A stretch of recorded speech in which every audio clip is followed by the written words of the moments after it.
Hello, bonjour à toutes et à tous, j'espère que vous allez bien. On se retrouve pour un live de plusieurs choses déjà, puisque évidemment on va reparler du dernier week-end qui s'est passé, la finale de F4 France au Mans. J'espère que vous avez vraiment pu apprécier ça depuis chez vous, parce que c'était pas diffusé. Non, bon, évidemment on va en reparler de cette finale de F4 France, puisque sur place c'était vraiment pépite, enfin c'était vraiment un super week-end. C'était vraiment un super week-end de course et bon, ça rend d'autant plus les choses d'autant plus frustrantes que ça n'avait pas été diffusé, mais on en reparlera. On va refaire le point aussi sur la grille de Formule 2, sur la grille de Formule 3, puisque là ça n'arrête pas de tomber depuis 2 semaines globalement, ça n'arrête pas. Il y a des officialisations tous les jours. Je crois qu'on en est à 2 ou 3 aujourd'hui. Je crois 3 aujourd'hui avec Enzo Dellini évidemment qui a été enfin annoncé chez Prema. J'en avais parlé sur Twitter il y a 2 3 semaines, 3 semaines, enfin quelque chose comme ça, 2 semaines peut-être. Donc voilà, ça a été officialisé. Michael Sheen a été officialisé aussi chez Hightech. Martin Hustenson a aussi été officialisé chez Rodin en F2. Donc voilà, il faut un petit peu remettre. On va revenir sur nos prédictions. Enfin, sur les prédictions qu'on avait faites en juillet, donc qui étaient vraiment très très tôt. Donc oui, et je suis d'accord avec Homero, c'est tellement tôt les annonces cette année. Moi, je me rappelle d'une époque quand même, mais genre pas ancienne, hein, je veux pas faire l'ancien, mais je veux dire en 2019-2020, je crois que le premier pilote de F3, il avait été annoncé le 30 décembre ou quelque chose comme ça. Ouais, voilà, voilà, voilà. Annonce d'Enzo et Lisa, je kiffe ma journée, vive la vie en fait. Ouais, non, clairement, clairement, clairement. Donc Lisa qui a été enfin aussi été officialisée, donc ça fait plaisir. Elle sera présente ce week-end à Singapour en F1 Academy. Ouais, Homero, j'ai vu passer les. Mais après, ça, c'est des tweets pour faire des stats, hein, les critiques sur Enzo Dellini en lui sortant bah, sa fameuse action de la F4 espagnole à l'époque où il s'était pris un drapeau noir, évidemment, on s'en souvient fort. Mais enfin, franchement, je veux dire, c'était des faits qui remontent à il y a 2 ans. Qui remontent à il y a 2 ans. Depuis, il a beaucoup progressé. C'est pas encore parfait et on sait qu'il peut encore avoir des petits craquages comme il a eu en Hongrie cette année, mais que en course, même d'ailleurs, cette saison de F4 espagnol où Dellini il a cette action-là, sa saison, tout le reste de sa saison, il est super propre. Donc franchement, quand je suis tombé sur le tweet là, Holiness, je crois, qui va justement juste descendre gratuitement un gosse de 15 ans, puisqu'à l'époque il avait 15 ans. Non, bah moi tu vois, je suis pas parti en croisade, je me suis dit on va ignorer, on va laisser couler. Ça sert à rien de parler. Ça sert à rien de parler. Le mieux c'est de répondre sur la piste. Et c'est ce qui fait cette année Enzo Dellini. On en reparlera évidemment d'Enzo Dellini quand on va parler de la grille F3, mais aussi ce week-end il est engagé pour la preview, pour la FRECA, 9e manche de la saison sur 10 à Hockenheim. Donc on va aussi faire, après le débrief de la F4 France, une preview du week-end à venir. Petit week-end assez sympa quand même, FRECA, F1 Academy notamment, et puis quelques championnats en Grande-Bretagne, en Inde aussi, avec un Français toujours en tête du championnat. On aura l'occasion d'en reparler.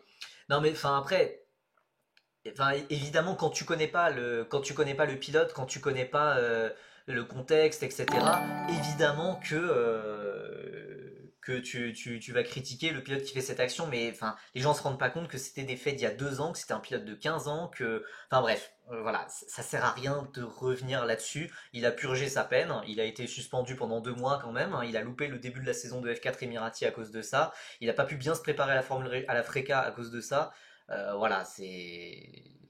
Voilà, voilà. En tout cas, merci beaucoup, dans le train de la hype pour information. Merci beaucoup, Cyclo-Exam, pour son 12e mois de sub consécutif. Bravo, Munoz. Alors, Percy, c'était comment le Mans? C'était vachement, vachement cool. Et il y avait. Alors, autant le vendredi, l'ambiance était un petit peu bizarre, parce que déjà, il y avait tout plein de drama autour des track limits, etc.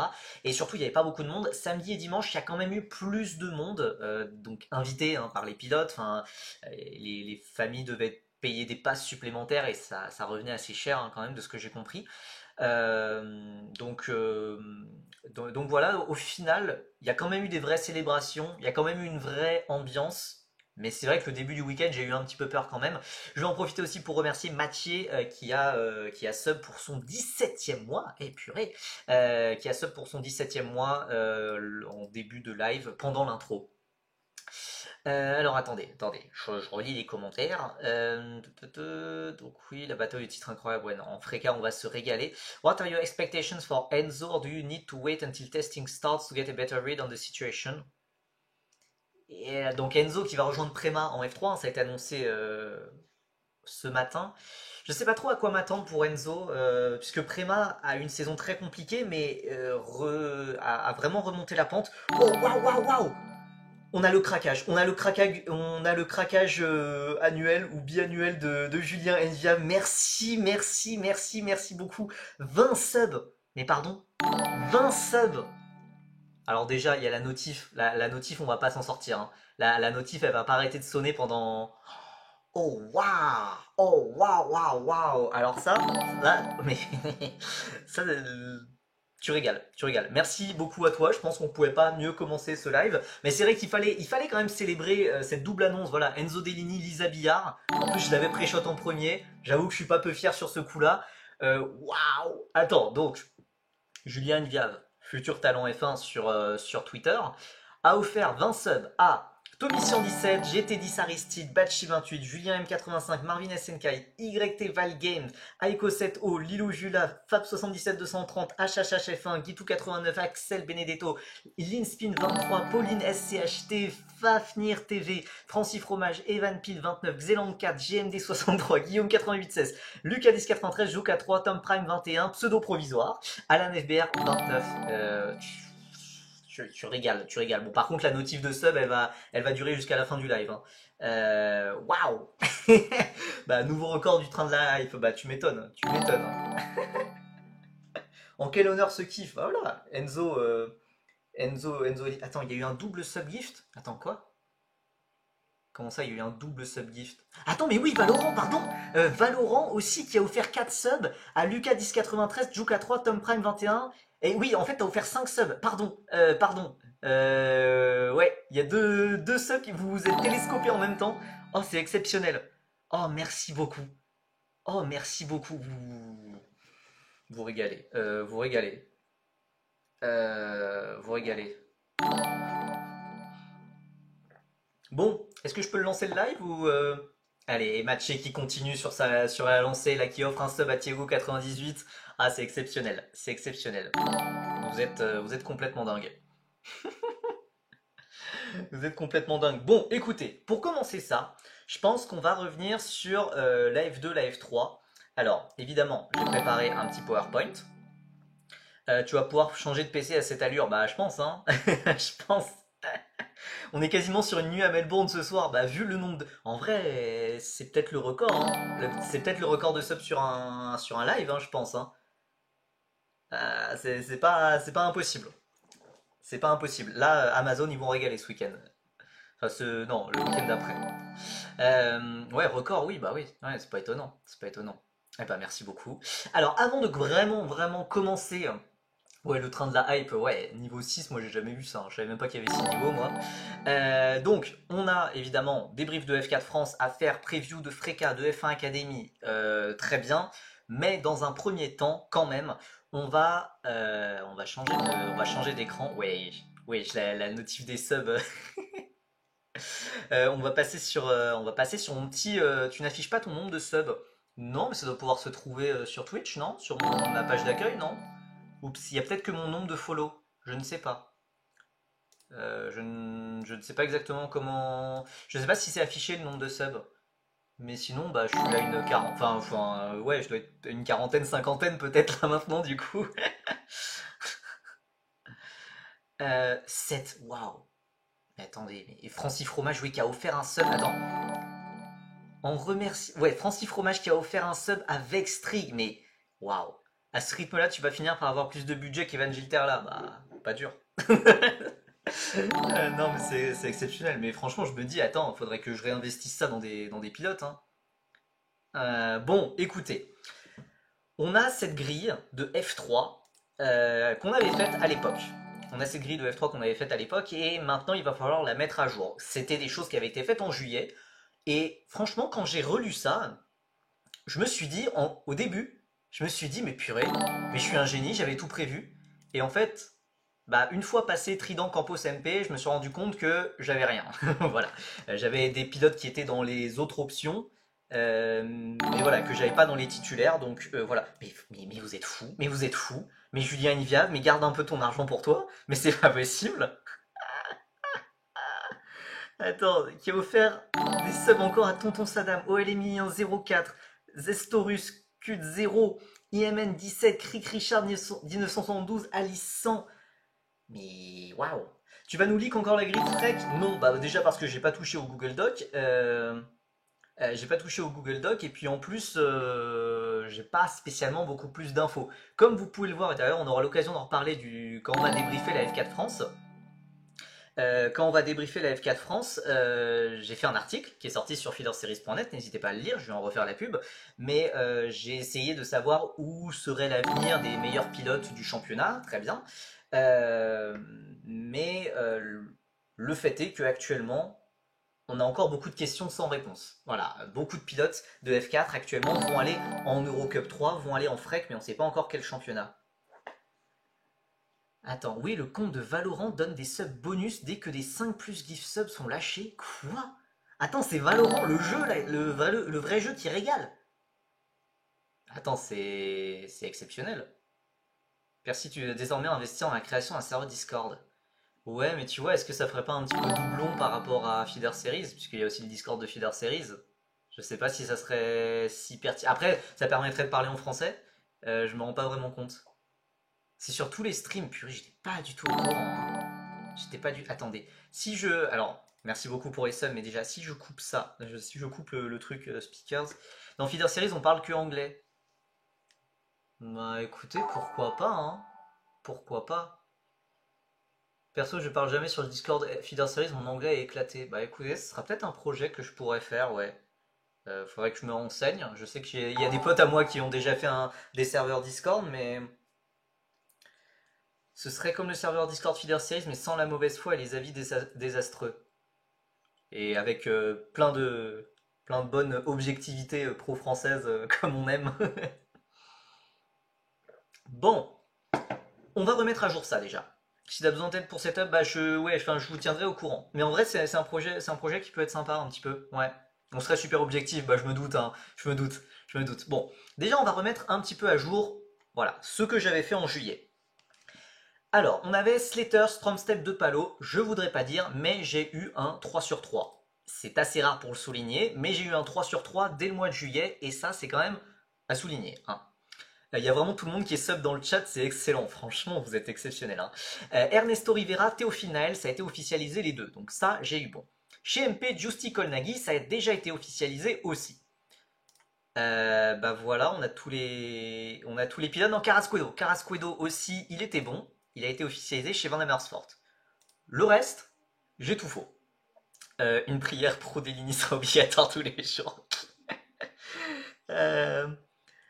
Euh, bon, enfin, franchement, vous êtes exceptionnel. Vous êtes exceptionnel, mais je dois bien démarrer le live au bout d'un moment. Mais vous êtes exceptionnel. En tout cas, merci beaucoup à vous. Donc voilà, on avait un 8 sur 30. Et en vrai, dans les autres options, voilà, a priori, normalement, chez Campos, dans la troisième Campos, on devrait avoir Hugo Gochoku, que j'avais mis dans les autres options juste à côté, qu'on va mettre en jaune. Chez MP, l'affaire n'est pas encore si claire, mais normalement, vous avez gagné un coffre de la hype. Tu m'étonnes. Tu m'étonnes, je ne sais toujours pas comment ça marche, mais hop. Voilà, hop. Chez MP, normalement, 36 subs, mais vous êtes des fous malades, hein. Vous êtes des fous malades. Chez MP, normalement, on devrait avoir Tuka Taponen. Ça, c'était un petit peu la surprise qui était venue il y a un mois, je pense. Mais on attend, puisque c'est aussi un pilote qui théoriquement peut prétendre à la Formule 2. De sûr, ça peut pas être Del Pino. En effet, on va y revenir. Chez ART, j'avais mis Gilter, Yamakoshi, Wharton. Alors, si vous me suivez sur Twitter et sur Blue Sky, vous avez pu voir que ART a fait des tests avec des anciennes voitures de F3 à Barcelone en début de semaine. Il n'y a ni Gilter, ni Yamakoshi, ni Wharton. Est-ce que c'est bon pour vous? Comme dirait l'autre. Ils ont testé Taito Kato, pilote Honda, pilote en Freca chez ART, qui est derrière Ivan Gilter. Ils ont testé Canatoli, qui est pilote en Freca, derrière Ivan Gilter bien sûr. Et Maciej Gladic. Alors Maciej Gladic, j'ai envie de dire, c'est un petit peu le seul qui, pour moi, enfin non, Taito Kato aussi, mais voilà, Maciej Gladic, Taito Kato, c'est deux pilotes pour lesquels je pense que c'est mérité. Canatoli, bon, c'est plus côté pilote payant qu'autre chose. Et Taito Kato, sans le soutien de Honda, il aurait probablement fait une deuxième saison de Formule régionale. Mais voilà, Gladish, ça peut prétendre. Aucun rookie pour ART, ça fait non, que des rookies. Non, par contre, que des rookies.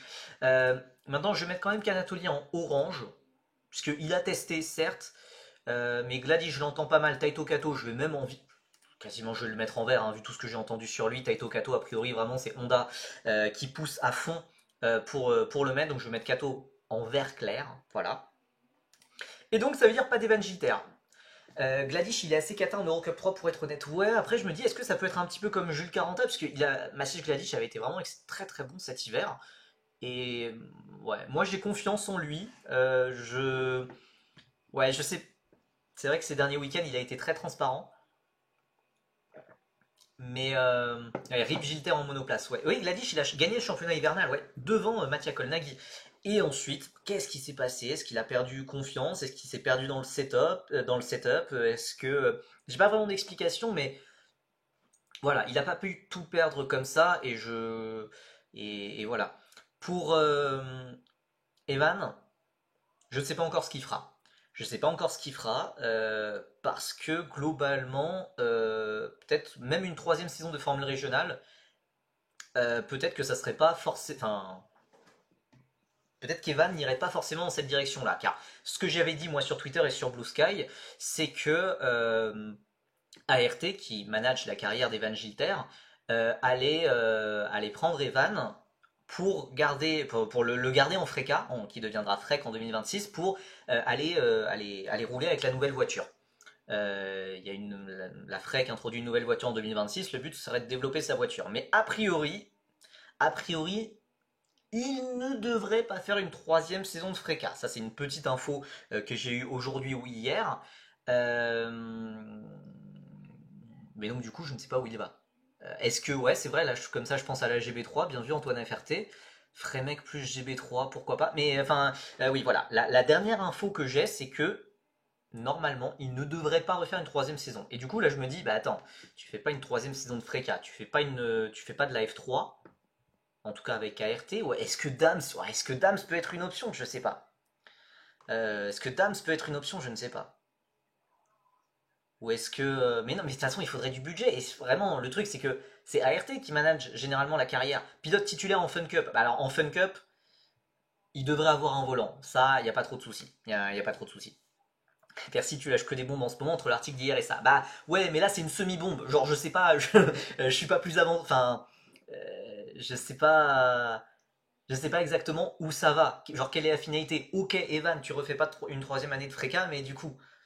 Et je lui ai demandé, a priori, il irait pas en F1 pour remplacer Colapinto. Je lui ai demandé, a priori, non. ART LMP3 Gilter Despiello.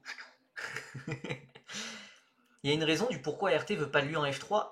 Bah, pour moi, c'est une question de budget. Malheureusement, Evan, c'est l'un des pilotes les moins riches. Les moins riches. Et voilà, c'est un peu nous refaire une Adrien David. Ne pas refaire de frec pour aller en GB3, bof bof, j'espère autre chose. Après, tu peux te dire, il peut apprendre de nouvelles choses, d'autres choses. Au moins, je préférerais aller en GB3 que de rester dans le même championnat et de ne rien apprendre. Même si c'est une nouvelle voiture, même si patati patata, je me dis, t'apprends des nouveaux circuits, t'apprends des nouvelles choses. Ils peuvent pas un effort ART, mais je pense qu'ils le font déjà l'effort, hein. Je pense. Mais après, voilà, je suis pas dans les secrets d'ART, je sais pas exactement quelles sont les finances, comment se gèrent les budgets, etc. Euh, ouais, ou réorientation pour Evan, bah ouais, je sais pas. Peut-être est-ce qu'il peut partir sur de l'endurance directement, je ne sais pas. En fait, moi, euh, attends, si Freck ou GB3 l'année prochaine, ça serait plus du coup pour un projet F2 en 2027, à genre en sautant la F3. Bah si, tout dépend du sponsor, tout dépend des sponsors, tout dépend s'il y a une académie qui arrive en ligne de compte. Mais ouais, enfin, le truc maintenant, c'est voilà, enfin, ouais, voilà, exactement. Francis Fromage, si Evan ramène 200K sur 1,5 million, ils peuvent pas faire des miracles à RT. Bah voilà, voilà. Canatoli, certes, c'est un pilote payant, mais déjà, il n'est pas catastrophique non plus. Maciej Gladish, c'est un bon pilote, même s'il a une saison un petit peu compliquée, c'est un très bon pilote. Taito Kato, c'est un pilote prometteur qui progresse bien, qui a déjà montré de très belles choses en F4 et en Freca et en Fremec avant. C'est dur, hein, je me fais l'avocat du diable, hein, mais ouais, comme d'hab, en France, on a du talent, mais on n'a pas d'argent. Hmm. T'as vu qu'Yannis Steven Hayden, ça fait des tests en F4 espagnol aujourd'hui? Oui, je pense qu'il est plus là à être là en tant que pilote coach ou pilote référence pour tester le setup. D'ailleurs, il y a aussi Arthur Dorisson qui teste là-bas. Est-ce qu'on pourrait voir Dorisson skip la F, la formule régionale? Non. Enfin, non. Enfin, développe un petit peu plus puisque normal. Enfin, en tout cas, voilà, moi de l'article, enfin que j'ai sur l'article que j'ai écrit, non, Dorisson, plutôt Eurocup 3. Plutôt Eurocup 3 en 2026 avec un plan B en GT. Et pour qu'il y ait déjà des plans B qui se préparent, c'est que non, non, non, il va. Enfin, en tout cas, il n'y aura pas de F3 pour un Français qui vient de la F4, hein. Euh, que ça soit Munoz, Roussel, Dorisson ou je sais pas qui, ça passera sur de la formule régionale avant. Il n'y a personne qui va en F3 l'an prochain. Dorisson, on en parle après du test ou on peut en parler maintenant? Bah écoute, on peut en parler maintenant, j'ai aucune. Enfin, je ne comprends pas. Quel est l'objectif? Quel est le plan? Euh, Quel est le plan en fait? Pour les Frenchies, seulement 40 Dorisson en Eurocup 3. Non, non, non. Alors, on va en reparler, hein, mais voilà, dans l'article que j'ai fait, il peut y avoir à peu près tout le monde. Il peut y avoir du Munoz, il peut y avoir du Roussel, il peut y avoir du Dorisson, il peut y avoir du Iglesias, même s'il a plutôt l'air de repartir sur la F4 France, mais c'est pas si évident. Peut-être Iglesias. Caretti, aucune idée. Raphaël Perrar, il va monter. Il y a qui d'autre? Bon, il est monégasque. Matteo Giacardi, il va monter aussi. Voilà. Non, a priori, il va pas faire la fin de saison en F4 espagnol, mais moi, le fait qu'il teste à Valencia, je pense, c'est peut-être plus pour aller préparer, aller apprendre la piste de Valencia pour Arthur Dorisson, qui fait le test en F4 espagnol chez DriveX aujourd'hui. Je pense que c'est pour apprendre la piste. Giacardi est bien soutenu financièrement, ouais, ouais, je l'ai appris récemment, mais ouais, bien soutenu, il va monter. Il avait pas testé avec Rodin? Qui ça? Qui ça? Sur le top 3 F4 France, tu connais un peu les budgets des pilotes? J'ai envie de dire, enfin en fait les trois sont pas spécialement Dorisson? Non, pour moi Dorisson. Avec Rodin, j'en ai pas connaissance en tout cas s'il a testé avec Rodin. Ça me dit rien. Mais Munoz c'est celui qui a le moins d'argent des trois. Mais après il y en a aucun des trois qui est riche. Il y en a aucun des trois pour lequel c'est facile de monter en formule régionale. Jack Hardy, c'est le truc le plus étonnant de ton article en vrai. Ouais, bah je l'ai appris un petit peu sur le tard et c'est un pilote que j'ai vraiment découvert ce week-end quoi. Attendez, on continue un petit peu parce que là je vois qu'on s'égare, mais ouais voilà, Munoz, etc. Tous les pilotes dont je vais parler sur la F4 française, ça n'ira pas en F3, ça reste là, ça reste en formule régionale. Moi c'est la bombe sur Campos et MP qui m'a étonné. Alors c'est vrai que j'ai aussi parlé des équipes en FRECA, j'ai aussi parlé en FREC, pardon. Ouais. Alors moi, ce qui m'étonne, à la rigueur, Campos, je peux comprendre. D'ailleurs, je l'avais déjà entendu avant ça, mais MP. Donc voilà, ce que j'ai dit, pour résumer un petit peu sur l'article que j'ai fait, il y a plusieurs équipes qui sont candidates pour aller dans la nouvelle FREC en 2026, soutenues par la FIA, etc. Pas mal d'équipes actuelles qui restent évidemment, mais Saint-Éloque et G4 partiraient et pourraient être remplacées par Campos, par MP, par Rodin. Rodin, je l'ai pas mal entendu, ça quand même. Il y a Argenti qui est candidate. Je crois que XL Motorsport aussi avait été candidate, mais ils ont été refusés. Ouais, j'ai entendu ça. Voilà.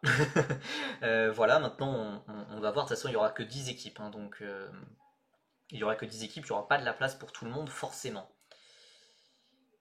Euh, C'est quoi le but pour Campos et MP vu qu'ils font Eurocup 3? Très honnêtement, quand tu vois tellement de. Ils ont tellement de pilotes, ils ont tellement de voitures engagées, peut-être que c'est d'être présent sur plusieurs fronts à la fois. Hein. Hightech par exemple, ils font GB3, Eurocup 3, ils font les deux.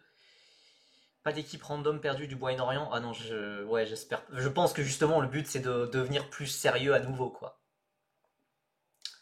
Bon, attendez, on reprend. Van Amersfoort, ils ont annoncé qui déjà? Je crois qu'ils ont annoncé leurs trois pilotes. Dominguez, non. Clairot, non. Alors, Carrasquedo, on va le mettre là, gentiment. Ils ont aussi annoncé, aidez-moi, Iyu Yamakoshi. Et ils ont annoncé Merci, Bruno Del Pino. Ouais, il y en a qui suivent, hein. Bruno Del Pino. Alors ça, franchement, le transfert de Bruno Del Pino, je l'avais absolument pas vu venir, hein, faut que je sois honnête. Alors sauf le matin même, puisque le matin même il testait avec une F3 avec mon Hammer Sword Racing, mais pour le reste, moi j'étais assez sûr, enfin on le voyait dans aucune rumeur. Quand j'ai su que voilà, il était plus le favori pour retourner chez MP, je me suis dit bah voilà, excite la monoplace et puis là, ressuscité, Bruno Del Pino, ok. Carrascodo, Yamakoshi, Del Pino, Yamakoshi, bon, ça paraissait assez logique aussi, il est en lien, enfin il pilote avec eux en ce moment en Freca. Ensuite, par contre, c'est quoi cette mode d'annoncer son départ d'une équipe de F3, genre on s'en doute quoi? Je sais pas, bon, en vrai c'est un petit peu pro, enfin surtout, alors Del Pino en plus c'est pas qu'une équipe de F3, alors c'est pas comme s'il avait fait que un an, Del Pino il est avec MP depuis pas mal d'années je pense, enfin déjà en Eurocup 3 au moins il était avec eux. Boya aussi il était avec Campos depuis pas mal de temps. Euh, ouais donc voilà quoi. Chez Rodin, je crois que Rodin a déjà annoncé son line-up. Donc on a Brando Badoer, pardon, il y a quelqu'un qui l'a dit. Merci. Merci beaucoup Francis Fromage, Christian Ho et non Pedro Clerol, je crois qu'il n'a pas encore été annoncé, non? Je crois. Non, il n'a pas été encore annoncé, je pense. Donc Badoer et Ho, on le met en vert. Clérot, on va le mettre en jaune quand même. Attends, j'en sais rien qui a fait manquer, donc j'imagine j'ai pas testé avec Rodin Arthur. Et j'ai vraiment jamais entendu cette rumeur de Dorisson chez Rodin, mais ok. Et ouais, là, il testait avec DriveX. Tous les anciens de la F4 française qui rejoignent la F3 ne sont pas français, sauf Justy. Attends, tous les anciens de F4 France. Ah oui, oui, d'accord, je vois ce que tu veux dire. Après, il n'y a pas Barter, il n'y a pas. Voilà, mais c'est vrai qu'il y a Makoshi, c'est un ancien de la F4 France aussi. Ouais. Ouais, je vois ce que tu veux dire. Donc voilà, high tech, on a eh ben 0 sur 3, ça c'est beau ça. Par contre, dans les autres options, quand même, j'avais deux pilotes bons, vu que Jin Nakamura et Michael Sheen ont tous les deux été annoncés. Et la question, c'est qui dans la troisième Rodin? Et ça, c'est pas vraiment évident, donc je vais laisser ça pour l'instant vide. Chez Prema, bon, ça a été enfin annoncé. Enzo Dellini, ça fait plaisir. Et normalement, voilà, on aura James Wharton et Louis Sharp à ses côtés. Donc quand même un sacré line-up. Franchement, moi je suis... Enfin, est-ce que je le mets en vert? Ouais, je le mets en vert. Je suis vraiment content. Je suis vraiment content que Enzo aille chez Prema. Même si Enzo chez Prema... alors Prema, c'est peut-être pas le meilleur moment, c'est peut-être pas l'équipe la plus stable financièrement en ce moment, mais voilà, en tout cas sportivement, voilà, depuis le retour de Guillaume Capietto, tu sens qu'il y a vraiment des choses positives qui sont en train de se mettre en place. Et vraiment, la deuxième moitié de saison, je pense que tu mets d'autres pilotes dans la Préma, ça fait pas du tout le même résultat. D'ailleurs, enfin, si Hugo Choukou avait fait moins d'erreurs, il avait un rythme exceptionnel. Même Badouer, Léon et tout, ça se rapprochait vraiment. Ouais, Nikita out, enfin Nikita Johnson out de la F3 en 2026, je ne sais pas. Je ne sais pas. Pour moi, ça paraissait assez sûr qu'il allait en F3. Et au final, bah, il a été annoncé seulement en Indinex pour l'instant. On rappelle qu'en début de saison, tu avais prédit Louis Sharp champion. Non, j'avais mis Callum Voisin. J'avais mis Callum Voisin champion. Et Louis Sharp meilleur rookie. C'était une catastrophe. C'est pas grave. C'est bon, voilà, hein. C'est pas grave. Donc voilà, Wharton Sharp. Bon alors, chez X, même Oscar Wurz, qui paraissait assez sûr à l'époque, au final, tout a volé en éclats. Donc c'est Brad Benavides, Fernando Barrichello et Yevan David, avec un line-up ouais, enfin, qui typique X-Racing, on va dire. Mais ça a été la première équipe à officialiser son trio. Et chez Dams, on devrait avoir Nandavoud Biron Bagdi qui teste, alors Biron Bagdi qui teste pas mal avec eux, Gérard Thier aussi qui teste. Et donc, on va les mettre en jaune. Et donc, pour moi, on a deux places libres. Pour moi, on a deux places libres. J'ai un super feeling avec cette grille pour l'instant. Pour le moment, c'est une grille fantastique. C'est une grille fantastique. Alors évidemment, il manque un Evan Gilter. Euh, Il manque un Evan Gilter, il manque des pilotes de GB3, puisque c'est vrai que pour le moment, ouais, il y a des, ouais, il y a des gens qui manquent. Il y a des gens qui manquent, et théoriquement aussi des pilotes d'Eurocup 3. Des pilotes d'Eurocup 3, je pense à du Valerio Rinicella, Kasper Stuka, même s'il y a des bruits aussi de Kasper Stuka en F2, je sais pas trop quelle crédibilité donner à ça. Euh, Ex et Dam sont tellement nuls. Alors, franchement, j'ai vu pire. Tu te souviens de quand est-ce que tu avais fait le questionnaire pour prédire le résultat F2 F3? Bah, c'était avant le début de saison, hein, c'était en mars, hein, c'était la semaine de Melbourne, donc ouais, à la mi-mars hein, à peu près. Rinicella, il n'a pas le budget assez sûr, ouais, je suis aussi d'accord avec ça malheureusement, mais qui est-ce qu'on pourrait mettre dans la dernière high-tech? J'ai entendu du Alex Ninovic, mais donc c'est le large leader de la GB3, peut-être qu'il sera sacré champion de GB3 ce week-end. Ouais. Après, en fait, le truc qui est en train de se passer avec Rodin, c'est que peut-être qu'il y a des changements haut placés. Des changements haut placés chez Rodin, avec peut-être un changement de propriétaire, peut-être même aussi un changement de nom. Et c'est un petit peu embêtant pour certains pilotes néo-zélandais comme Louis Sharp, comme Alex Ninovic. Euh, je vais vérifier un petit truc là, puisque là, peut-être qu'il est juste australien. Mais en tout cas, Alex Ninovic était un pilote GB3 depuis assez. Un pilote Rodin, pardon, depuis assez longtemps. Ouais, il est australien, c'est bien ce que je fais. J'ai bien fait de me reprendre, il est australien. James Egodi, tiens. Ouais, est-ce qu'il a tant de budget que ça, je sais pas. Mais ouais, c'est vrai que pour le moment, il n'y a personne de la GB3. Alors, qui est-ce qu'on pourrait mettre en GB? Enfin, après, c'est Gianmarco Pradel. Lui, typiquement, c'est un pilote qui devrait avoir du budget, tu vois. Deegan Fairclough, bon, pour moi, c'est un pilote extrêmement talentueux, mais voilà, qui n'a pas le budget. William McIntyre, bon, malheureusement, voilà, on espère qu'il reviendra après son terrible problème de santé et qui fait qu'il ne sera pas là ce week-end et pour la fin de saison. Tino Lazari, typiquement, lui, c'est un pilote qui peut monter, hein. C'est un pilote qu'on avait mis, je crois, chez X, je crois.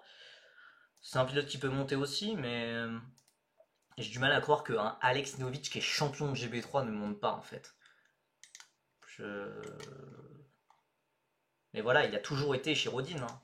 Il a toujours été chez Rodin. Alazari chez Dams, en vrai, grosse vibe. Pourquoi pas? Ouais, mais tu vois, ouais, c'est vrai que je vois bien un pilote encore plus random que Alazari. Genre, Pradel 2 saisons chez US, une chez Rodin en GB3. Bah ouais, hein, ça paye bien, hein. Ça doit bien payer quand même. Couchard chic, mais avec quel budget? Je sais pas, j'y crois pas trop. Ah, Kazava, ouais, pourquoi pas, hein.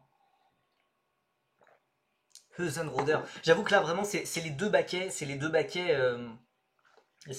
où pour moi, voilà, il n'y a rien de fait. Le chinois super riche, j'ai plus son nom. Non, non, non, lui, Zenruishi, là, le fils des drones, le fils des drones, le fils du PDG des drones DJI. Non, non, non, il reste, ce sera de la formule régionale, lui, je pense, avec Cell Motorsport. Euh, mais ouais, pour moi, il faut forcément qu'il y ait quelqu'un. Nakamura Berta chez Hightech, j'ai la vision. Non. A priori, non, non, ça fait la Freca, normalement. La Frec? C'est dur. Non, ça fait la Frec chez Prema. Ça fait la Frec chez Prema, normalement. Fernand XS, merci à toi pour le follow. Mais non, Nakamura Berta, non, non, non. Je sais pas, vraiment, je vois pas. Voilà, pour moi, il faut qu'il y ait forcément un Alex Ninovic quelque part. Sinon, ça peut pas être. Enfin, sinon, la GB3, mais la cote de la GB3, enfin, ça va mettre une claque terrible à la GB3. Et puis après, je sais pas. Chez Dams, chez Dams, ça sera au plus offrant, hein, je pense, hein. Et c'est vrai que Nicolas Lacorté, en soi, il a fait qu'une seule saison de F3. En soi, en soi. Même s'il est à 2 points d'une deuxième suspension, euh, j'en sais rien. J'en sais rien. Je vais mettre Nicolas Lacorté parce qu'il faut quand même un nom bien déprimant sur cette grille. Mais, euh, mais vraiment, j'en sais rien. Le FO va avoir beaucoup de pilotes qui vont en F3. Bah, c'est logique, puisque l'Euro Formula Open, c'est toujours des pilotes qui ont beaucoup d'argent qui vont là-bas. Euh, on aura. Ouais, Kucharchik, ouais. Kucharchik, pourquoi pas. Mais on aura Shin, on aura David, on aura Barrichello. Ouais. Mansell, il en est où? J'ai aucune idée. Mansell, j'ai aucune idée.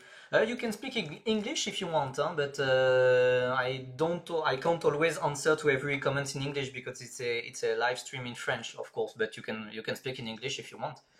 La Corté, ah ouais, la Corté, c'est vrai qu'il doit pas peut-être partir en endurance. Hmm. Bah, Mansell, il a l'air en meilleure santé. Enfin, on spécule sur sa santé, mais on sait même pas s'il a eu des problèmes de santé en soi. Donc, je sais. J'ai j'ai entendu son nom pas une seule fois dans une rumeur concrète. Sur des suppositions, sur des machins, on espère évidemment un retour de Mansell, mais mais pour le reste, non, j'ai jamais rien entendu. Jamais rien entendu, en tout cas en F2 pour un retour pour lui. Ouais, la Corté, ou je sais pas, ouais, un pilote de haut, je sais pas, Garfias, pourquoi pas. Je sais pas, c'est imprévisible. Vraiment, le dernier baquet chez Dams, je pense que ça sera logiquement le dernier à être décidé, mais, euh, mais voilà.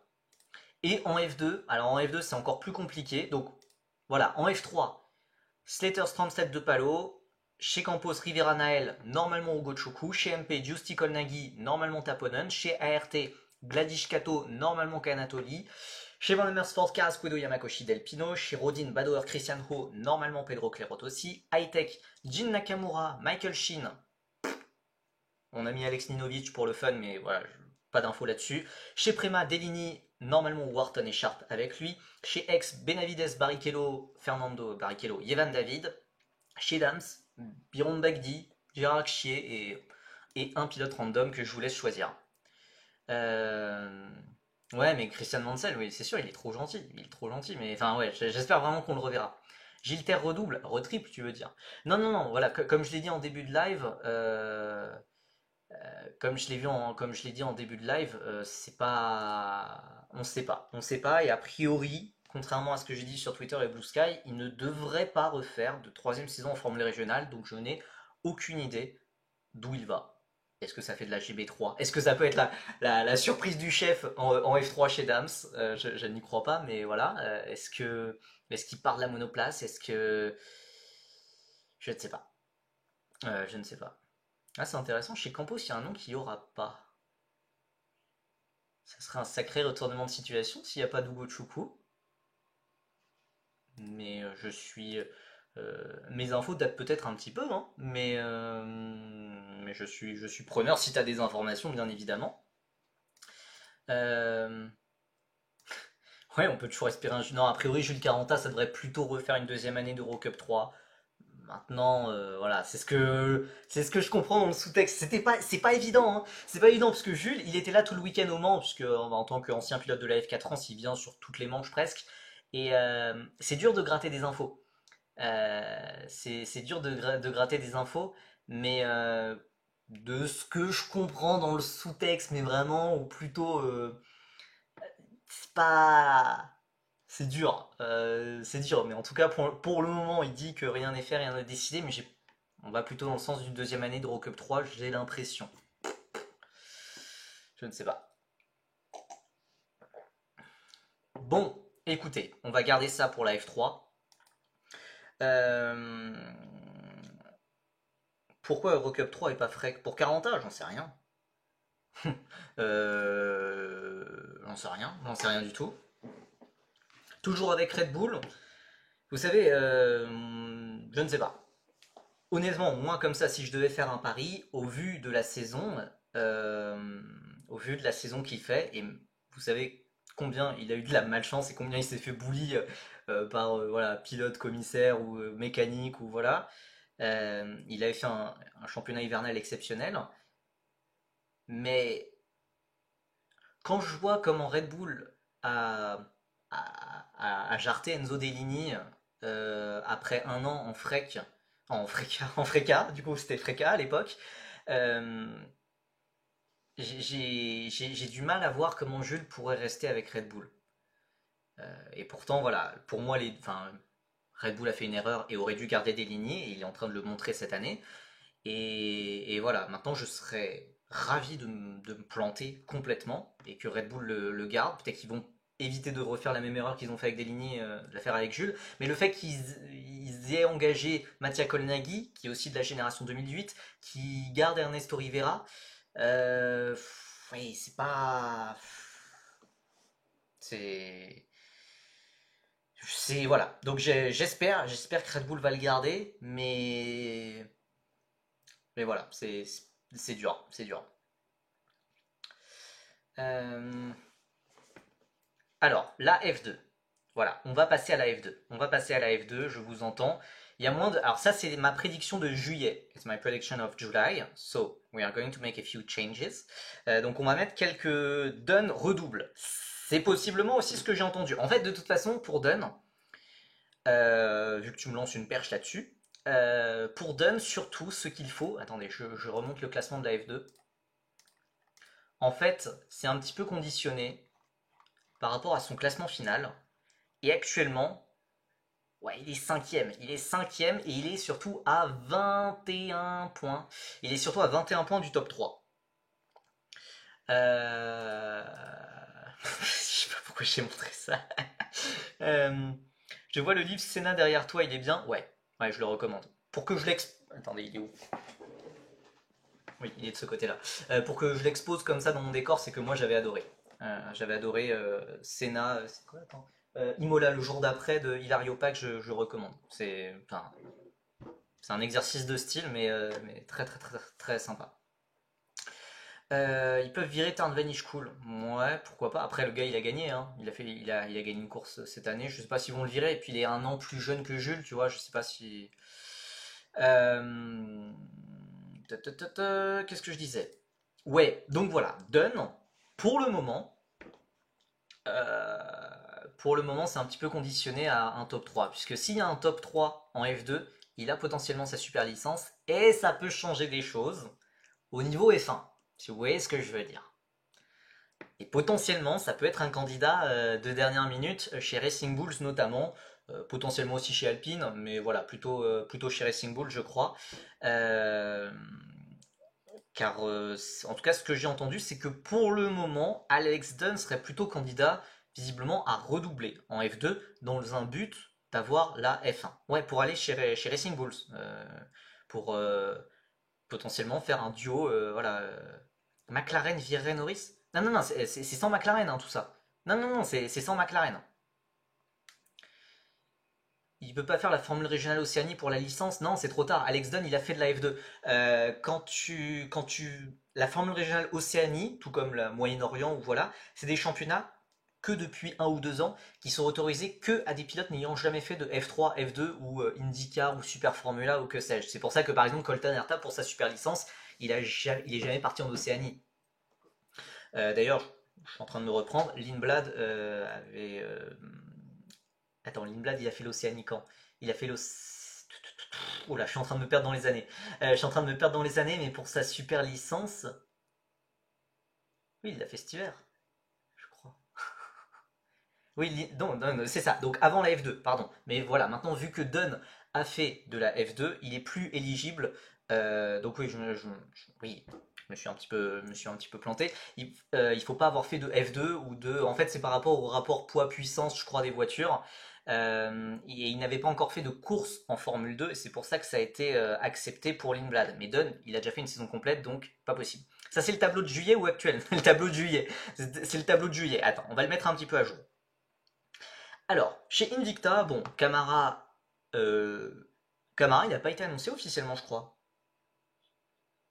Il n'a pas été annoncé, je crois. Donc on va le laisser en vert comme ça. Gladys F2. Non mais on faisait des bêtises. On faisait des bêtises. Voilà. On faisait des bêtises.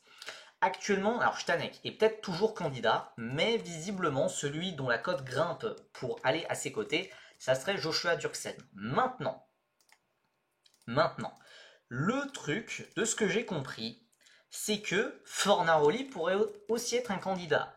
Puisque, à prendre avec des pincettes, mais il se pourrait qu'il ait signé un contrat de 2 ans avec Invicta. Vous allez me dire, ouais, mais s'il est champion, ça se passe comment? Bah du coup, s'il est champion, il peut pas redoubler, et donc, de ce que j'ai compris, il pourrait être un pilote réserviste chez Alpine. Grosse pincette, hein, grosse pincette, hein, c'est enfin des pinces. Là, c'est des pinces énormes. Euh, mais donc voilà, a priori, Fornaroli paraît quand même bien parti pour le titre, je pense. Euh, et donc voilà, Fornaroli pourrait se retrouver réserviste ou voilà, potentiellement redoubler ou je sais pas quoi. Il va être champion de toute façon. Bah, il n'a pas tant d'avance que ça, hein, mais voilà, on est obligé de mettre Fornaroli. Ouais, c'est lui qui remplace Aaron à la mi-saison 2026, t'as tout compris. Donc voilà, mais il y a aussi Stanek qui peut être candidat pour une nouvelle saison. Chez Campos, alors chez Campos, on va laisser un blanc puisque c'est le bordel pas possible. Mais on va mettre quelques noms qui sont pas mal sortis dans des rumeurs. Noël Léon, Kasper Stuka. J'ai du mal à voir comment ça pourrait passer. Mais il y a ces rumeurs qui existent que je ne comprends pas complètement. Chez Hightech, alors ça, on s'était bien planté. Par contre, Hitomo Miyata, pilote japonais, pilote Toyota surtout, devrait aller avec Hightech TGR. Ça paraît assez safe. Par contre, à ses côtés, pas de troisième année pour Pepe Marty. Bah non, non, c'est plus possible.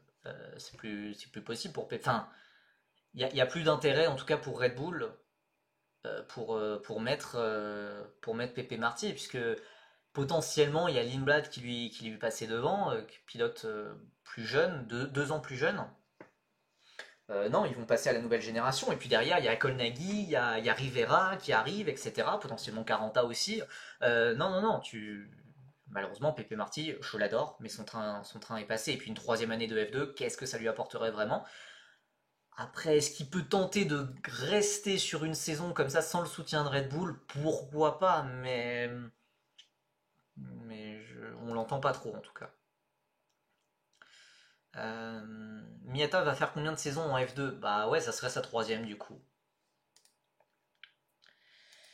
Oui, attendez. Chez X, en plus de Fittipaldi Junior qui avait déjà été annoncé, il y a Cian Shields qui a été annoncé officiellement. Équipe légendaire. Je pense que ça va être l'un des duos les plus exceptionnels de l'histoire de la Formule 2 et peut-être même de la GP2 Formule 2. J'ai pas tous les duos de GP2 en tête, mais on est sur quelque chose d'assez légendaire avec Fittipaldi et Shields. Euh, donc attendez. Ouais, le niveau. Ouais, ouais, non, franchement, X, ça va être quelque chose. Franchement, je suis en train de me dire, on devrait peut-être tout effacer et repartir sur des bases saines. Alors, de ce que j'ai entendu, Roman Bilinski, normalement, ça paraît très très bien parti aussi pour la F2 chez Dams. Ça paraît, franchement, après son excellente année en F3, très bien. Intra Poufassa, qu'il est possible que je l'ai entendu, je vais le garder là pour le moment. Chez Hightech, sarcasme pour X, ouais, gros sarcasme, ouais, ouais, ouais. Ouais, ouais, ouais. Après, X a eu Benavides et Nissani, ouais, c'est vrai que c'était pas mal. Ouais, ouais, possible. Euh, à part ouais, oui, après le moteur, tu sais jamais, hein. Tu peux tomber sur un bon moteur et jouer les points, voir les podiums, hein. La question dans tout ça, on rappelle, il faut placer un Colton Herta à un moment, hein. Car Colton Herta, ça a déjà été annoncé par lui, par lui-même, je sais pas, par Cadillac, par Dan Tauris, le PDG de Cadillac F1. Il y a quand même un Colton Herta sauvage à placer. Donc Colton, enfin, très honnêtement, on l'a entendu chez Prema, on l'a entendu chez Rodin, chez ART. Alors chez ART, je ne l'ai pas entendu, mais pour voilà, je l'ai plutôt entendu chez Hightech. On aurait un duo de croulants, hein. Miata c'est un 99, Erta c'est un 2000. Je suis désolé pour de la formule de promotion, c'est mon âge, mais voilà, c'est des croulants. Voilà, ouais, on va le laisser en orange, c'est très bien. Mais pour le moment, on pourrait plutôt le mettre chez Hightech. J'ai envie de boycott la F2 juste pour pas voir Erta. Bah justement, ça va être 2000 mon âge. Ouais, c'est mon âge, j'ai 2000 ans en effet. En effet, je suis né à l'an 25 après Jésus-Christ. Ouais, ouais. Euh, et t'es toujours pas en F2, tu nous fais quoi, Percy? De toute façon, enfin, au bout d'un moment où Piastri, qui est un 2001, se joue le titre, au bout d'un moment, voilà, faut abandonner quoi. Faut abandonner. Chez Dams, ouais, par contre chez Dams, on a entendu Tassanapol Intra Poufassak. Alors, Marie Boya, purée, Marie Boya, je l'avais où? Hmm, Attendez, attendez. Ouais, faut un petit peu faire le ménage là. Faut un petit peu faire le ménage, je pense. Alors, chez Rodin, on a Martinus Stensorn qui a été annoncé aujourd'hui. Stensorn, après le week-end complètement dingue qu'il nous a fait, c'est très bien. Félicitations à lui. Donc ça, hop, en vert foncé, très bien. À ses côtés, eh bah, attendez, Browning. Alors, bah Mansell, Voisin, je pense on est un petit peu obligé de les mettre. Maintenant, Luke Browning, de ce que j'ai compris, visiblement, ça devrait partir de la Formule 2 et ça devrait se concentrer sur un poste de troisième pilote chez Williams. Not only Polish media, I heard that also in other sources for Bilinski.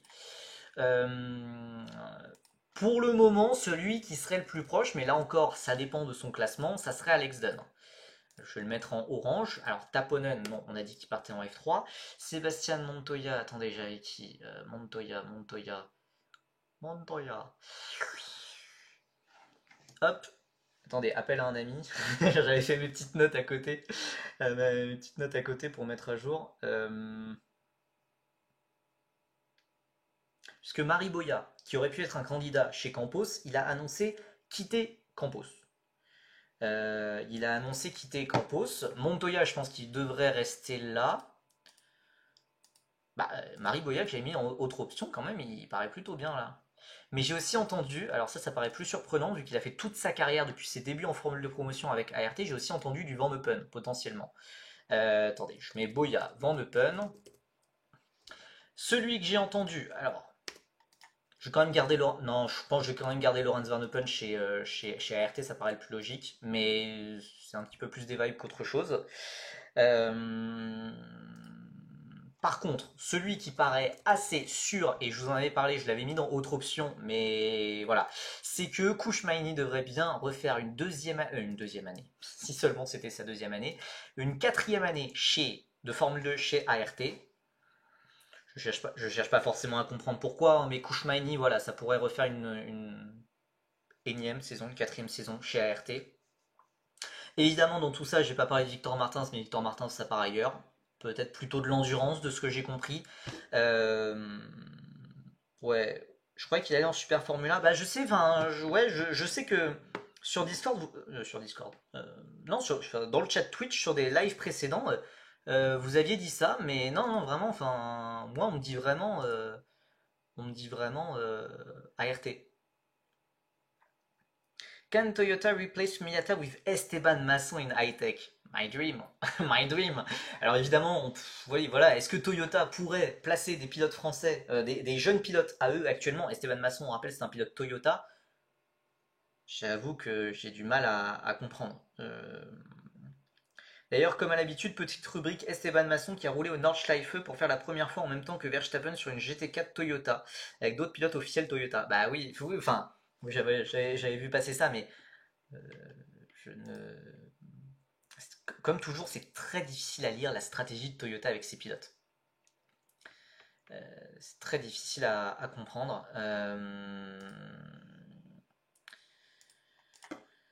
Attendez, Villa Gomez, bon Villa Gomez, lui de toute façon, hein, tant que papa est toujours là, ça aide. Léon, alors peut-être pas forcément, mais qu'est-ce que j'avais? Ah oui, John Bennett pourrait rester. Bon, alors ça, pour moi, il n'avait pas beaucoup de budget, mais il pourrait rester. Il y a aussi un Santiago Ramos, mais j'y crois pas trop. Noël Léon, bah vu. Non, non, non, Gladish c'est un vieux truc. Attends, on enlève. On enlève. Gladish c'est un vieux truc. C'était une lubie de juillet. Non, Gladish, pour le moment, Gladish ça va en F3 chez ART. Donc Stensorn, Dunn, chez Rodin, chez Prema. Bah, je suis désolé, on va mettre Mariboya, hein, puisque pour le moment, je vois pas d'autres d'endroits plus logiques. Même si voilà, j'ai quand même pas mal entendu le Lorenz Van Eupen chez Prema aussi. Donc hop, je le mets comme ça. Euh, T-Mec à Trident. For Trident, Trident, it's the same thing like Dams. It's the last team. C'est la dernière équipe et c'est dur de. Enfin voilà, c'est la dernière équipe, la moins bien placée. Et puis ça va être les pilotes un petit peu désespérés qui veulent monter dans le championnat à tout prix, quoi. Ah, Beganovic, pardon, Beganovic, oui, Beganovic, il reste. Zut. Non, attendez, Beganovic, il reste, il y a un souci. Ouais, ouais, ouais, il faut caser Beganovic.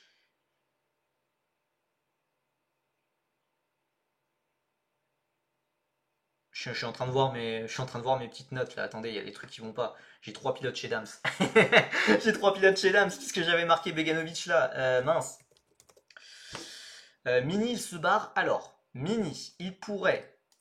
Alors, il part de chez Preva. Actuellement, c'est la seule certitude que j'ai. Enfin, certitude, non, en fait, c'est même pas une certitude. Mais je pense que Gabriel Mini devrait partir. On a entendu son nom en Formule E, potentiellement pour aller chez Cupra. Pourquoi pas? Attendez, chez MP, normalement, il devrait y avoir. Et va pas y avoir de la place pour tout le monde, hein. Va pas y avoir de la place pour tout le monde. Team Tramnitz, normalement, ça montera en F2. En fait, j'ai entendu un mini. J'ai entendu un mini chez MP. Je vais vous le dire. Soyons honnêtes, hein, c'est peut-être le dernier live avant quelques temps. Soyons honnêtes, je vais donner tout ce que j'ai, mais Goethe deuxième année. Bah deuxième année, mais ah oui, il est 17e au championnat. Ah, je pensais qu'il était mieux classé que ça. Mais j'ai entendu du Gabriel Mini potentiellement chez MP. Donc je vais mettre Goethe Mini ici. Ah, pour moi, faut le placer quelque part, Beganovic, hein. C'est dur, hein. Autant la F3, bah, c'est vraiment tout est en train de se décider, tout est décidé maintenant, hein. Il reste plus que deux baquets globalement. Et pour la F2, bah, évidemment la saison n'est pas terminée, donc c'est plus compliqué. Euh, Et chez Trident, qu'est-ce que vous voulez que je vous dise? Chez Trident, qu'est-ce que vous voulez que je vous dise? Je sais pas vraiment. Mais ouais, faut au moins. J'ai bien envie de mettre Gabriel Emini ici. Mais alors ça, vraiment en rouge. Et Beganovic ici. Et du coup, les pilotes qu'on n'a pas placés, on peut les mettre ici. Au culot. Oh là là. Intra Poufasak. Et. On a qui? On avait mis qui? On a jarté qui? Oli ancien pilote Trident, en plus ça peut passer, mais là vraiment, y a aucun fond y a rien du tout. Ça, je vais les mettre plutôt en orange. Tramnitz et Mini chez MP. Il manque un siège chez Campos.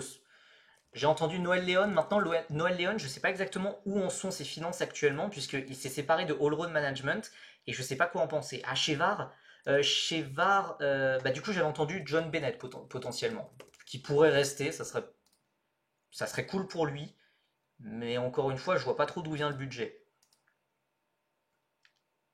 Maini c'est ART. Que c'est devenu nul la F2. En vrai, t'as du Camara quand même, t'as du Tsolov, Miyata, Erta, je suis désolé, c'est quand même des top pilotes professionnels qui n'ont rien à faire en F2 mais qui sont quand même des top pilotes. Euh, Tramnit, ça peut être sympa. Mini, c'est sympa aussi. Stensorn, on a vu que ça pouvait être exceptionnel. Dunn, c'est exceptionnel, c'est un fou du bus, mais c'est exceptionnel. Voilà, et la grille n'a que 6 équipes évidemment. Euh, Léon, il n'est pas soutenu par un cartel mexicain. Je sais pas où on en est pour les finances de. Tsoloff own par 40 ans en Eurocup 3 Winter. On s'en rappelle, et on s'en rappelle surtout que Tsoloff l'avait mis dehors parce qu'il avait un petit peu la rage d'être derrière 40 ans, hein. On s'en rappelle bien. Mais il a quand même progressé sur cette année, ça il faut bien le constater, quoi. Franchement, c'est mieux cette année-là enfin, si on a une grille comme ça, mais maintenant voilà, c'est une grille avec plein d'incertitudes, hein. Euh, voilà, même les pilotes en jaune, j'ai mis Durksen en jaune, mais en vrai, Mainige en jaune, je le garde. Van Eupen, en fait, je l'ai mis chez ART parce que ça paraît juste le truc logique. Il a fait toute sa carrière avec ART, mais je l'ai aussi entendu chez Prema.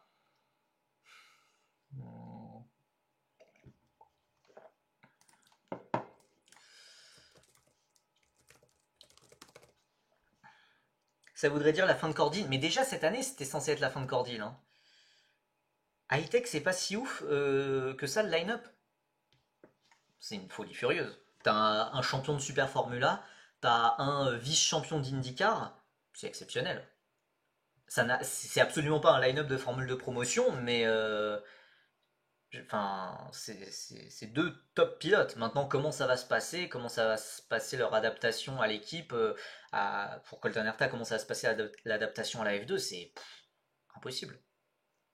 Oui, Cordil il avait récupéré la place de Mansell, mais normalement, Cordil aurait déjà dû être parti, hein. Donc bon, voilà. Je ne sais pas trop quoi penser de cette grille de F2, et il y a beaucoup de trous, beaucoup d'incertitudes. Voilà, j'ai entendu un mini chez MP, je ne sais pas trop quoi en penser, et Dunn, voilà, ça s'est conditionné si hors top 3 cette année. Pourquoi il n'y a pas la parenthèse? Hop. Fornaroli, si pas de titre, je pense. Euh, Non, sur Mansell, j'ai pas de nouvelles, ouais. J'ai pas de nouvelles. Je ne sais pas ce que fait Je sais pas ce qu'il fait l'année pro. Sur le niveau, Erta, ça doit être le meilleur de la grille. Ouais, ouais. Aux dernières nouvelles, on m'avait dit que Beganovic serait pas chez Dams. Ouais, mais dans ce cas, je sais pas où le mettre, hein. Mais puisque moi, pour moi, il va pas chez Hightech, il va pas chez Prema, et s'il va pas chez Dams, je sais vraiment pas où le mettre, Beganovic. Et de ce que j'ai compris, Ferrari voulait garder Beganovic en F2, et justement ne voulait avoir que deux pilotes en F2, euh, et, et que donc à cause de ça, Taponen allait rester en F3. Voilà. Herta, il a pas été. Non, on ne sait pas encore son équipe. On ne sait pas encore son équipe. Colton Herta, il a été officialisé en F2, mais on ne sait pas dans quelle équipe. Si Fornaroli peut redoubler, Durksen il va où? J'en ai aucune idée. En tout cas, Durksen a annoncé qu'il quitterait X-Racing, mais qu'il voulait rester en F2. Après, je dis titre, mais en vrai, par exemple, si Fornaroli il fait deuxième et qu'il n'a pas le titre pour un point, tu vois. Herta, il a été officialisé par Cadillac, par le PDG de Cadillac, Dan Tauris, qui a annoncé qu'il irait en F2.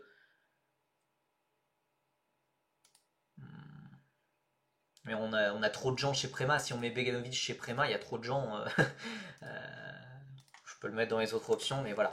Le truc, c'est que voilà, je pense on s'arrête là. On a encore un débrief de F4 France à faire. Mais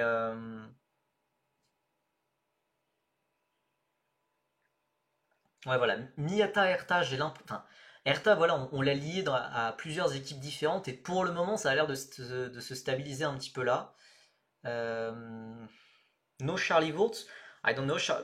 I think Wurtz could be an option maybe at Trident in F2, a bit like McTooniff did. Après, Charlie Wurtz, comme Sami McTooniff d'ailleurs, il a testé en Indy Next.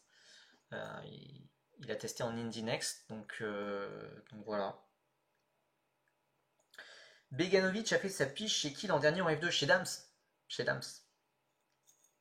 Prédifrec maintenant. Et à partir du moment où on sait même pas les équipes, alors c'est pas possible à faire. C'est pas possible à faire. Ça voudrait dire une grille sans français, une première depuis quand? J'ai envie de dire pas si longtemps que ça, non? Puisque 2020, 2020 je crois il y avait Alési. Attendez, attendez. 2025, bah non, 2024 Martin Sadjar, 2023 Pourchère Martin Sadjar et Novalak, 2022 il y avait Pourchère, de toute façon 2021 il y avait Pourchère aussi, 2020 les débuts de Pourchère mais on a surtout Alési, 2019, ah 2019, bah non Antoine Hubert, et puis même Boccolacci Alési, 2018, ah il y a moyen de 2018. Ah, on a Boccolacci arrivé en fin d'année. J'avais oublié ça. Ça commence à dater, hein, parce que 2018, je suivais pas trop la F2. Et 2017, tu vois, je crois qu'il y a peut-être eu aucun Français cette année-là. Oh. Non, Norman Nato, pardon. Ah, Norman Nato, ouais, ça date. Ça date. Mais donc, du coup, si on veut, pour démarrer une saison de F2, il faut revenir à 2018. Voilà, vous savez tout. Sans Français. Ouais, 2018. Après, peut-être qu'on aura Naël Justi en fin d'année. Ouais, peut-être, ou même un Deligny, hein, tu sais pas, hein. Enfin, ça dépend de comment leur saison de F3 se passe, évidemment. Mais oui, tous nos petits Français là qui patientent en F3, surtout Naël et Justi qui seront dans leur année de redoublant, c'est évidemment des prétendants à la F2 pour rapidement, enfin pour la fin d'année 2026 potentiellement. Bon, comme vous voyez, voilà, la grille de F3 elle est beaucoup plus complète que la grille de F2. Donc voilà, F2, on aurait du Camara, Durksen chez Invicta, chez Campos Solov et peut-être Léon. On a aussi entendu Kasper Stuka, je sais pas trop quoi en penser. Chez Hightech, potentiellement Rito Momiata, Colton Herta.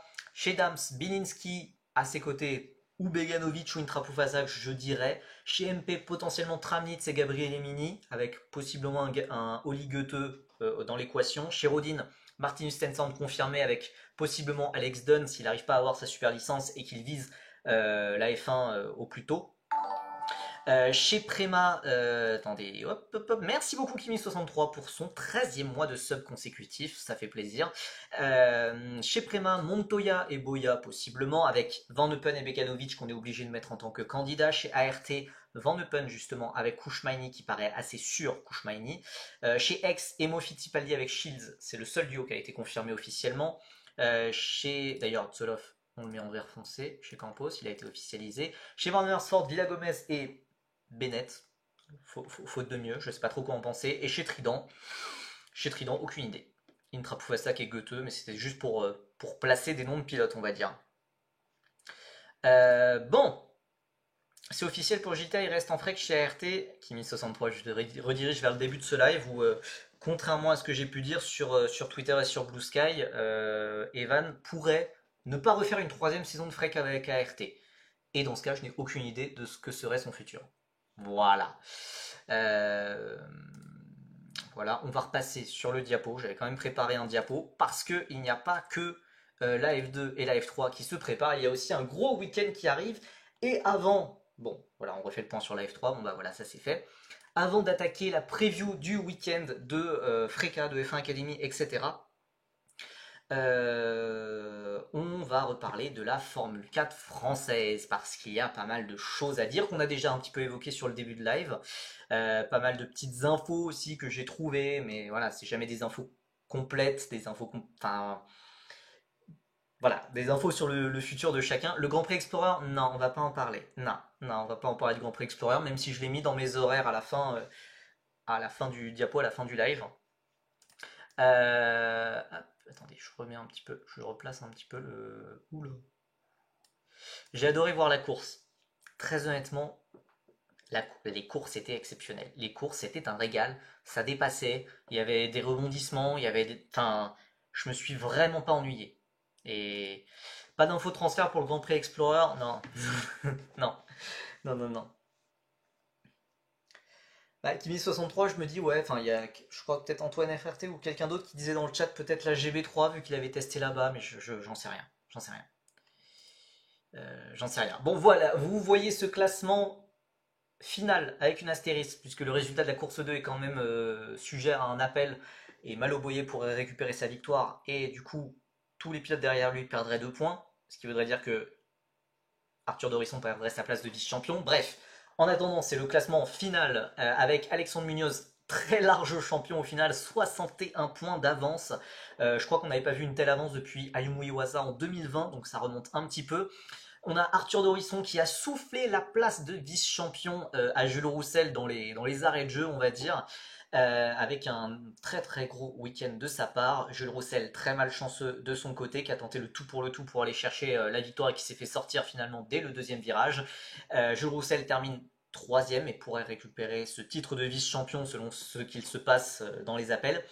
Ryan Caretti, 4e, Guillaume Bouzard, 5e et meilleur rookie. Grosse fin de saison du pilote franco-luxembourgeois. Louis Iglesias, 6e, qui est allé chercher sa première victoire, enfin, qui est allé chercher sa première victoire après déjà 2 pole positions. Raphaël Perard, très bon 7e avec un nouveau podium devant Maloboye, Rintaro Sato, 9e, Montego Mason complète ce top 10. On a ensuite Matteo Giacardi qui a récupéré une première victoire sur tapis vert après la pénalité de Maloboye en course 2. Romeo Leurs, Andy Consani qui n'a pas fini la saison pour aller se concentrer sur un programme de F4 italienne avec RS, Hugo Hérouin, Sénéclose, Rico Bonobello, Sacha Milošković, Hugo Martignolo, Lisa Billard, un petit point sur Lisa Billard aussi, 19e qui a été annoncé en F1 Academy ce week-end pour la manche de Singapour en tant que wildcard. Lisa Billard, très honnêtement, je pense qu'elle a fait son meilleur week-end au Mans pour terminer. Sur les trois courses, elle a vraiment été très solide et elle aurait complètement dû avoir un point car le point de Thomas Sénéclose pour la huitième place là en course 2, voilà, il se pourrait qu'il ait dépassé beaucoup de voitures en dehors de la piste et qu'il n'ait pas été rattrapé par la patrouille, donc félicitations à lui. Mais voilà, s'il y avait eu une réclamation, je pense qu'elle aurait pu, Lisa Billard aurait pu récupérer un point. Et voilà, c'est un petit peu frustrant au final. Les seuls points qu'a marqué Lisa, c'est sur l'un de ses pires week-ends de course. Mais voilà, c'était un derby à élimination. Bon, voilà. Mais Lisa Billard, ça reste quand même une saison où je pense elle en attendait plus, forcément. Mais en course, c'est vraiment solide. Il faut vraiment qu'elle améliore les qualifications. Mais sinon, en course, il y a vraiment des choses très sympas. Et elle a le rythme très facilement du top 10 sans aucun souci. Nicolas Piri 20e, Nicolas Pasquier 21, Paul Rock 22, et puis ensuite aussi, je ne les montre pas d'habitude, mais aussi tous les pilotes, voilà, comme c'est le dernier débrief de F4 France, tous les pilotes qui ont pris part à cette saison de Formule 4 française, 23e Pierre De Vos, 24e Jade Jacquet, aussi la deuxième meilleure féminine, qui a terminé 11e de la course 2, et qui aurait clairement mérité un top 10, voilà, pour la même raison. Probablement le meilleur week-end aussi de sa très jeune carrière. On rappelle que c'est la Benjamin du championnat, Jade Jacquet, née en décembre 2009. Et que ça a très bien progressé. Peut-être c'est un peu précipité un petit peu trop vite en monoplace, mais vraiment une saison sur la pente ascendante. Et vu qu'elle pourrait aller en F1 Academy, c'est assez prometteur pour la suite. Annabelle Briand, troisième féminine. Ensuite, on a Angelina Proença, Jason Chen, Leon Carvalho, Sofia Zanfari et Louise Goldberg. Et les deux pilotes invités de cette fin de saison, Maverick McKenna, qui a fait un très bon premier week-end avec une P12 et une P14 notamment, et Jackie Leaf, pour qui ça a été plus compliqué et aussi un week-end avec plus de malchance, on va dire. Ouais, merci d'avoir repartagé l'article que j'ai fait pour Feeder Series sur un petit peu l'avenir de chacun. Alexandre Munoz, voilà, sublime champion, rien à redire sur sa saison. Une cinquième victoire en plus pour finir vraiment en beauté. Il avait 27 points d'avance en entrant ce week-end. En qualification, il croit faire la pole. Il a un tour très propre qui est 2 dixièmes et demi plus rapide que tout le monde.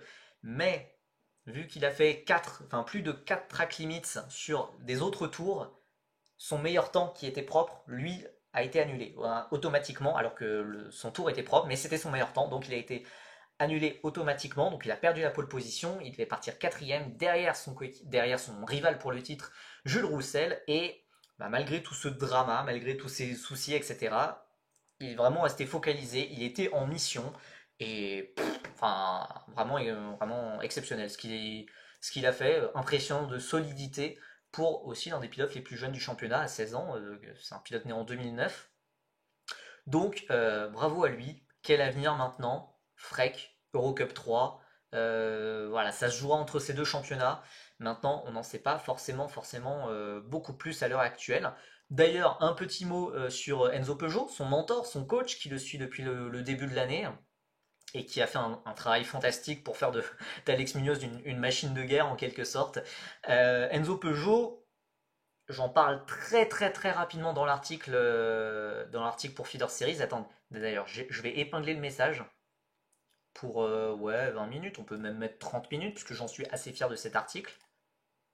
Ouais, détacher ensuite, ouais, ça paraît bien, ouais, voilà.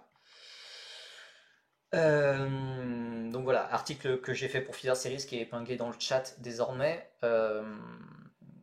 Voilà, Enzo Peugeot, lui, visiblement, semble avoir tiré un trait sur la monoplace et a l'air plutôt de partir sur un avenir en European Le Mans Series, en endurance, possiblement directement en LMP2, ce qui serait une très bonne nouvelle. Maintenant, à voir dans quelle équipe ça va vraiment déboucher, mais visiblement plutôt de l'European Le Mans Series pour Enzo Peugeot. Donc, on aurait pu avoir un potentiel duel, je sais pas, Munoz-Peugeot en freak, il n'en sera rien. Bon, c'est peut-être mieux pour tout le monde, je pense. Euh, Deux vice-champions en quelque sorte, même si voilà, c'est Arthur Dorisson officiellement le vice-champion au nombre de victoires, mais quand même, il faut saluer quand même les saisons de ces deux jeunes pilotes. Arthur Dorisson, 16 ans après une première moitié de saison compliqué, malgré le fait qu'il ait eu des victoires à tous les meetings ou presque. Voilà, il a eu quand même pas mal de casse mécaniques, notamment sur les séances de qualification ou par exemple des départs, enfin des courses dont il n'a pas pu prendre le départ, ce genre de choses. Et au final, il a fait une remontée de fou furieux sur la enfin sur la deuxième moitié de saison. Et sur le week-end au Mans, il est vraiment très très très solide. Et il y a eu une telle évolution sur ce pilote en 2 ans qui était loin du compte, quand même, faut le dire, il était loin du compte l'an dernier. Et il a réussi à travailler sur lui-même. Et là, c'est un pilote transformé. Voilà, maintenant, comme on en a un petit peu parlé au début de live, il fait une journée de test là, actuellement avec DriveX en F4 espagnol. C'est quoi c'est quoi le délire? Je pense pas que ça soit pour faire de la F4 espagnole. Voilà, je me dis que c'est peut-être plutôt pour aller apprendre la piste de Valencia et peut-être pour aller faire de l'Eurocup 3 qui va sur le circuit de Valencia et voilà. C'est toujours bien la F4 France car on voit la progression des pilotes redoublants. Bah ouais, Dorisson, Munoz, je crois qu'ils font 17 et 18, quelque chose comme ça.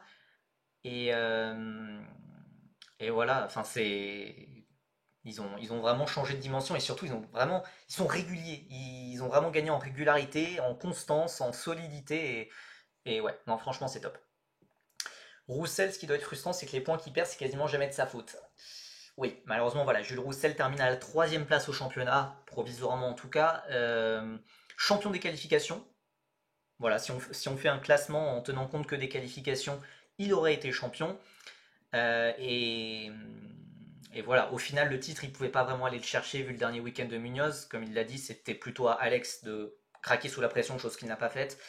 Et voilà, Jules voulait finir en beauté avec une victoire.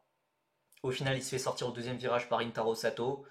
Bon, ouais, un sacré chat noir. Ouais, potentiellement, il marche peut-être sur les pas de Victor Martins voilà, de grands noms des chats noirs. Ouais, pas mal de casse mécaniques aussi à Manicourt, deux casses mécaniques sur le même week-end à Manicourt alors qu'il s'était très bien qualifié. Ouais, et puis là, bon, bah, pas grand chose à dire. Sur la course 3, il mène, hein, il fait le départ qu'il faut. D'ailleurs, il avait dit lors d'une interview avec Feeder Series, avec moi-même, euh, juste avant, euh, juste avant le week-end au Mans, juste avant les courses au Mans, il disait qu'il voulait vraiment s'améliorer comment dire, les départs, sur les premiers tours, sur son agressivité, etc. Et en sortant des 3 courses, évidemment, il était frustré d'avoir aussi peu de points à l'arrivée, mais il était content aussi d'avoir pu progresser sur ce domaine-là. Donc c'est comme, ouais, il a bien travaillé sur ses points faibles, quoi. DriveX avait Rafaela Ferreira à Jerez dans la voiture où Dorisson a testé. C'est possible qu'elle n'ait pas pu être là au test, mais elle sera là pour le race week-end. Oui, oui, ok. Ça paraît logique, ok. Ça me fait penser en décembre, on pourrait faire un classement des plus grands chats noirs de la saison, toutes catégories confondues.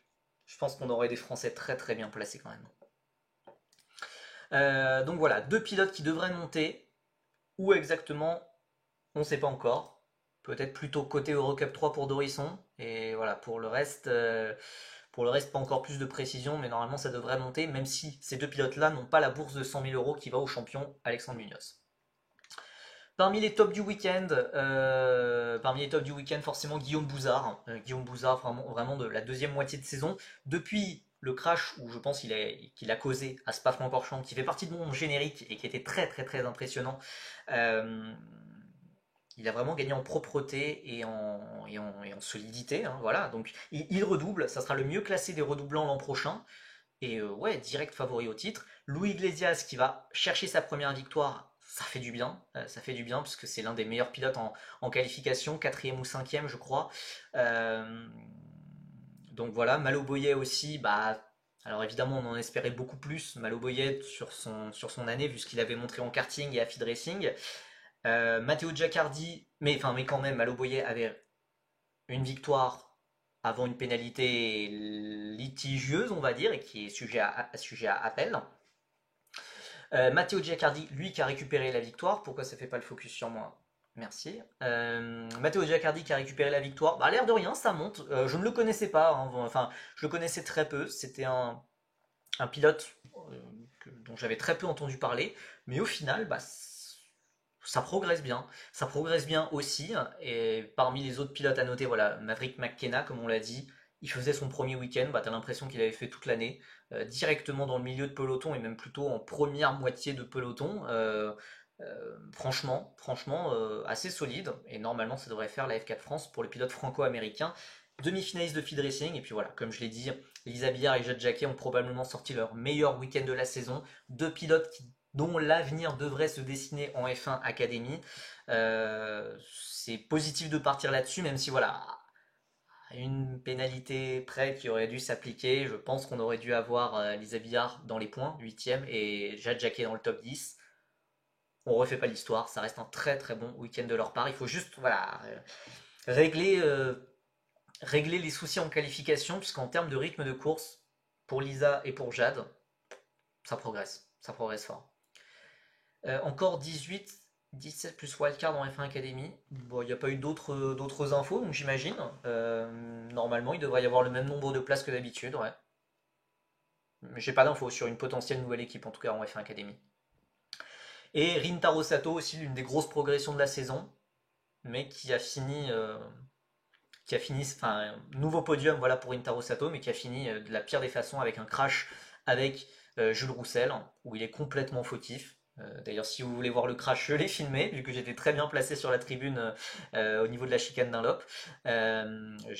Disponible sur Twitter et sur Blue Sky, mais sinon, ouais, c'est un petit peu dommage de finir comme ça pour le fils de Takuma Sato, dont l'avenir est encore incertain aussi. Il aimerait rester en Europe, mais c'est la décision de Honda qui fera foi à la fin. Donc voilà, comme je l'ai dit, attendez, j'en profite pour repartager encore, même si le message est épinglé, j'en profite pour repartager l'article.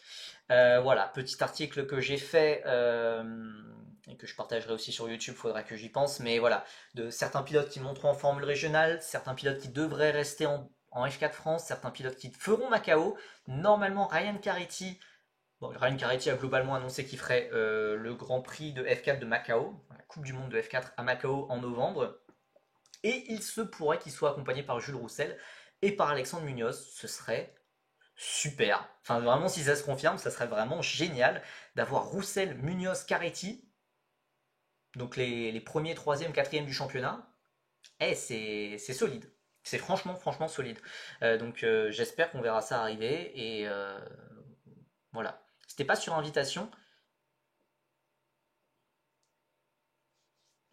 Il t'a dit comment ça s'est passé pour faire le Grand Prix, s'il a été invité ou s'il s'est inscrit. Bah, il s'est inscrit, mais il a payé. En tout cas pour Caretti, de ce que j'ai compris, il a payé. Donc je sais pas trop. Il y a peut-être certains pilotes qui ont été invités, puisque Alex Munoz, enfin, comme je l'avais dit sur un live précédent, ça m'étonnerait qu'il ait dépensé son budget dans un week-end aussi coûteux que Macao à l'autre bout du monde, quand il est même pas sûr de. Enfin, quand il est un peu juste en termes de budget pour monter en 2026 en Formule régionale. Donc je sais pas trop. Il faut que ça se confirme encore pour Munoz et Roussel. Pour Caretti, j'en suis sûr. Pour les deux autres, on va voir. On va voir. Même les invités doivent payer. Bah, t'es pas invité du coup. Si les invités doivent payer, c'est pas.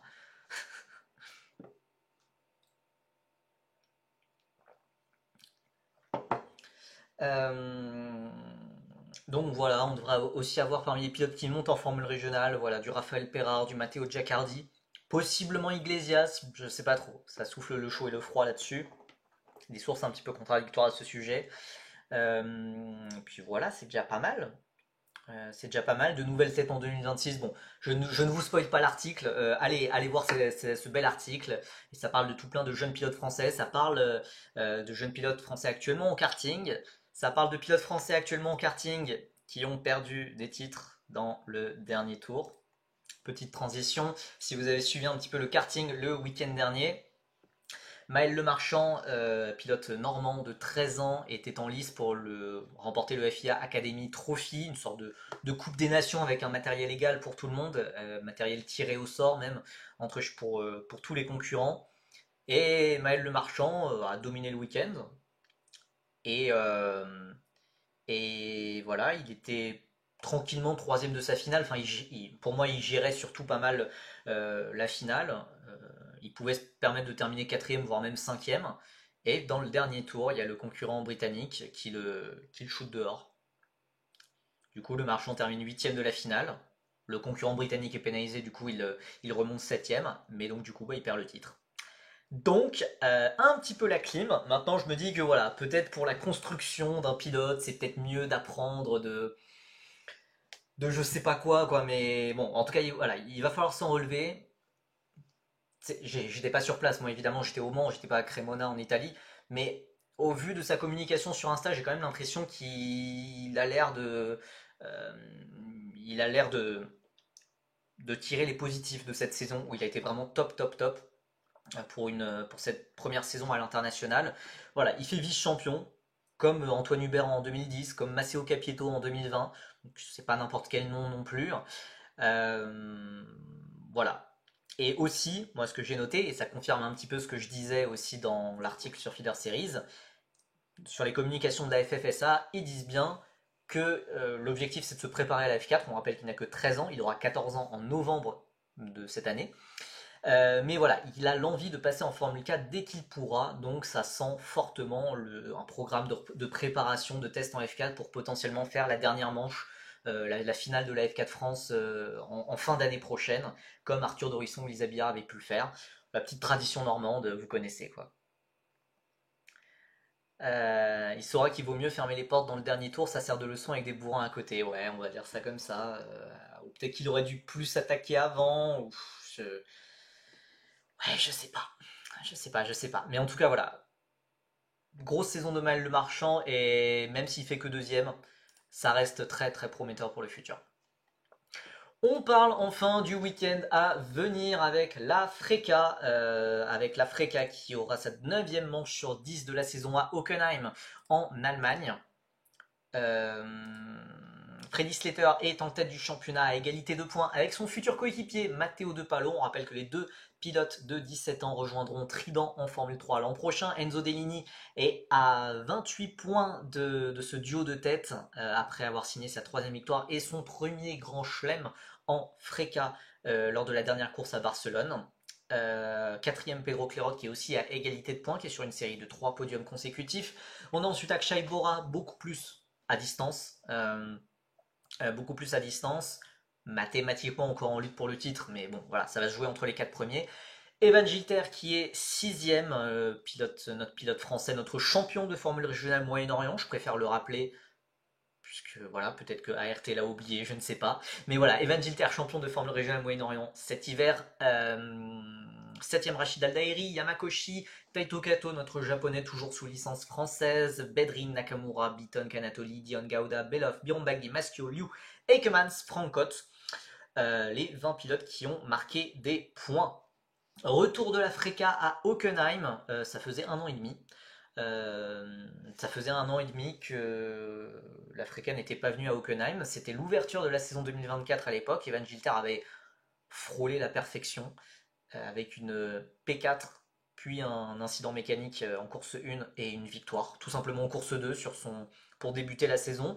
Et Enzo Dellini avait même mené aussi la course sur son premier week-end de Freca, sur son premier week-end de Formule régionale. Il avait mené la course, il avait fini quatrième. Au final, ça avait été l'un des meilleurs week-ends de sa saison. Mais voilà, c'était un week-end qui avait vraiment bien réussi pour les pilotes français. Même Théophile Naël s'était bien montré sur le premier week-end aussi.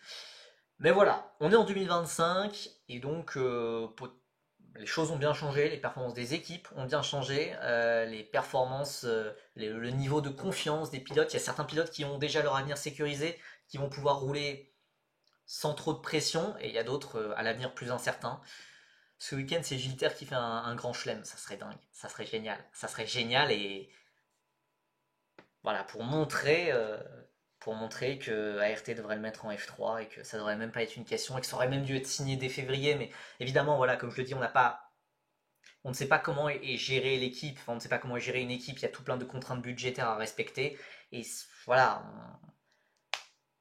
voilà, on peut pas faire que des choix sportifs à chaque fois et voilà. Avenir assuré, voilà, comme je l'ai dit pour Delinis, Slater, De Palo, c'est 3 pilotes qui ont déjà été officialisés pour la Formule 3 l'an prochain. Pedro Clerot, le 4e homme dans cette lutte, devrait pas tarder à être officialisé chez Rodin.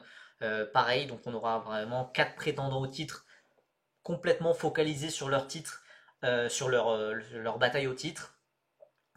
Par contre, voilà, je pense quand même, voilà, pour Enzo, ça va être compliqué Et voilà, évidemment, on peut toujours repenser à s'il n'y avait pas eu ces coupures moteurs en Hongrie, s'il n'y avait pas eu ce petit craquage dans le tour de décélération, voilà, peut-être qu'il aurait un petit peu plus de points. Il y a aussi eu sur son grand chelem, justement à Barcelone, il y a eu sa victoire qui a été un petit peu en suspens, puisque sa relance de safety car avait été un petit peu houleuse, en quelque sorte, et il a eu une deuxième réprimande, et donc une pénalité de 4 places, malheureusement. Donc ça sera à tenir en compte pour la course 1 à Hockenheim. Voilà, ça fait pas mal de choses qui me font dire que ça va être compliqué d'aller chercher le titre. Ça serait exceptionnel. Mais voilà, je mets toujours ma pièce sur Freddy Slater. Voilà, je me mouille pas trop. La saison de Deligny, de toute façon, elle est déjà réussie quoi qu'il arrive. Et de toute façon, on le rappelle, après Hockenheim, globalement, tous les pilotes vont aller faire les tests de F3 d'après-saison qui commencent dès la semaine prochaine à Jerez le 7-8 octobre. On a ensuite en fait des tests d'après-saison de F3 tout le mois d'octobre, puisqu'on a aussi le 15-16 octobre à Barcelone et on a aussi le 21-22 octobre à Imola. En fait, voilà, en fait, on a ce week-end l'avant-dernière manche de Freka Hockenheim. Ensuite, on a 3 semaines d'essai en F3 et après ça, on a la finale de Freka à Monza le week-end du 25-26 octobre. Voilà. Vous savez tout, l'organisation, le planning globalement de Freddy Slater, de Enzo Dellini, de Matteo De Palo, etc. C'est leur planning pour le mois d'octobre.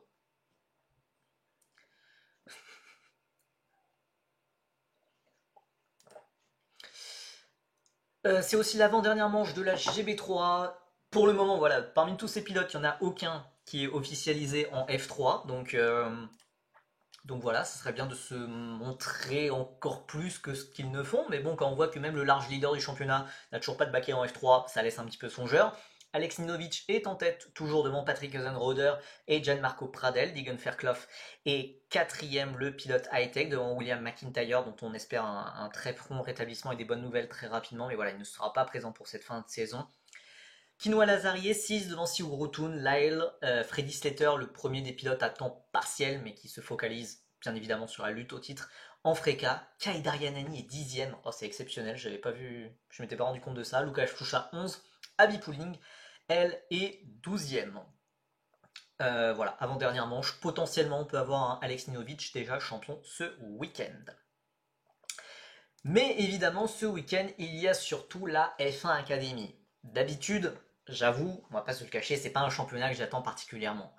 Mais, certes, on a une Française en tête du championnat, mais elle ne sera pas seule, parce qu'il y aura 2 Françaises engagées, on en a parlé sur le début du live, mais on aura aussi Lisa Billard qui sera engagée pour Hightech TGR en tant que wild card. Dorian Pain est donc en tête du championnat, 20 points d'avance sur Maya Veug. Chloé Chambers est troisième. On a ensuite Ella Lloyd, Alicia Palmowski et Nina Gadman. Théoriquement, ces 6 pilotes-là peuvent encore aller décrocher le titre mathématiquement, mais ça devrait être entre Pain, Veug et Chambers, je pense. Je vois pas trop d'autres pilotes vraiment s'immiscer dans la lutte au titre. Alba Urup Larsen est 7, la meilleure rookie en quelque sorte, puisque Ella Lloyd et Palmowski ont déjà une saison de monoplace dans les pattes. Tina Haussmann est 8, Lia Block 9, Felvermeyer, Ferreira, Chong, Kosterman, Nobles, Anagnostiadis, Chiconte qui n'est pas là, je crois, ce week-end, qui sera remplacé par Megan Bruce chez Hightech. Je confonds peut-être avec une autre pilote, si c'est le cas, my bad. Et Avreda, qui sont les 17 pilotes à avoir marqué des points. Qui va marquer 95% des points de high-tech en un seul week-end. Non mais, alors bon, je vois, tu me fais une transition pour Lisa Billard. Ah, c'est Anagnostiadis qui est pas là, pardon. Oui, pardon. Lisa Billard, évidemment, donc elle va passer du circuit complètement paumé de Lédenon, du huis clos sur le circuit du Mans, à la folie de Singapour. Dans un circuit urbain, un circuit qui n'a absolument rien à voir avec tout ce qu'elle a pu expérimenter avant ça en Formule 4 française. Donc oui, Lisa Billard sera bien engagée avec Hightech en tant que wildcard ce week-end. C'est une excellente nouvelle. Ça va lui faire une expérience inestimable. Elle s'est déjà montrée sur ses premiers tests en F1 Academy. Elle a déjà fait deuxième du rookie test. Elle a aussi fait les tests collectifs avec toutes les autres pilotes titulaires.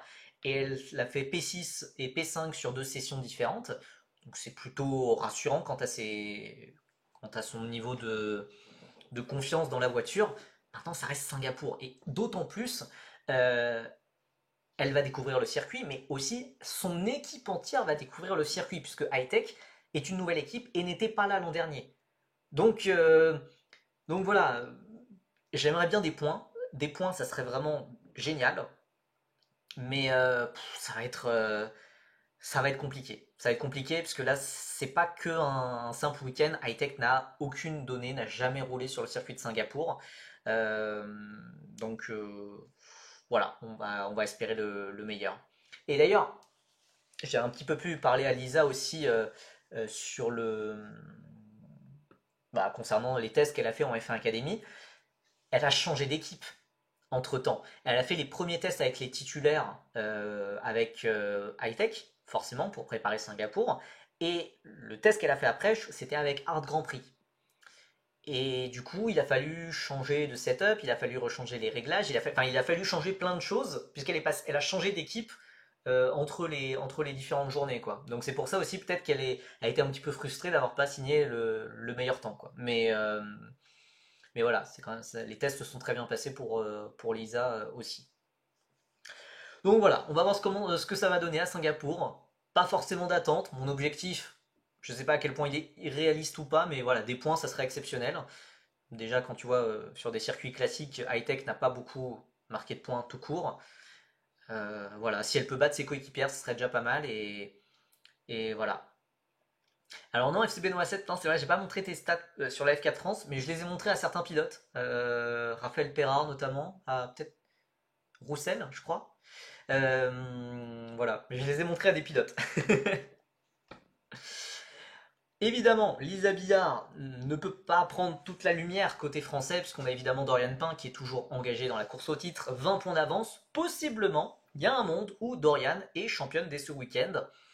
Elle a 20 points d'avance, il faudrait avoir 40 points d'avance à la fin du week-end.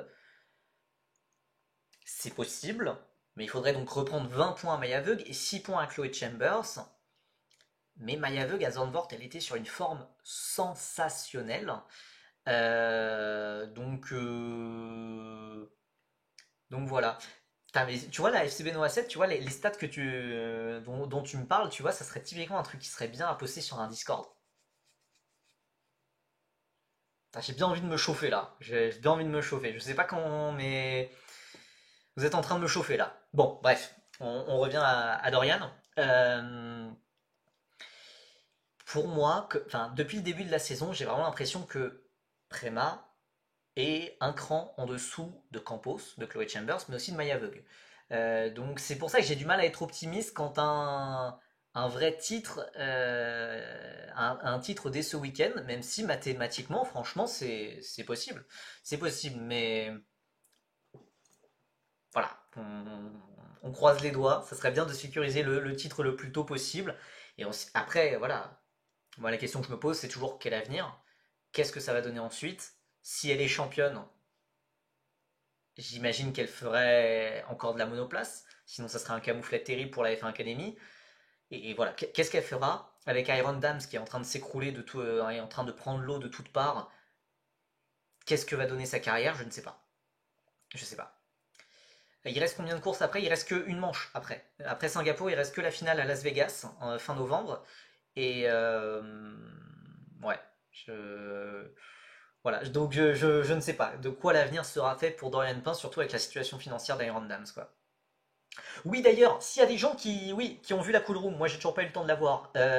S'il y a des gens qui ont vu la cool room de Hydro avec Dorian Pain, si vous voulez me faire un petit récap, je suis preneur. En voyant la cool room, j'ai pas eu l'impression qu'elle voulait revenir en endurance. Elle était louchonole là.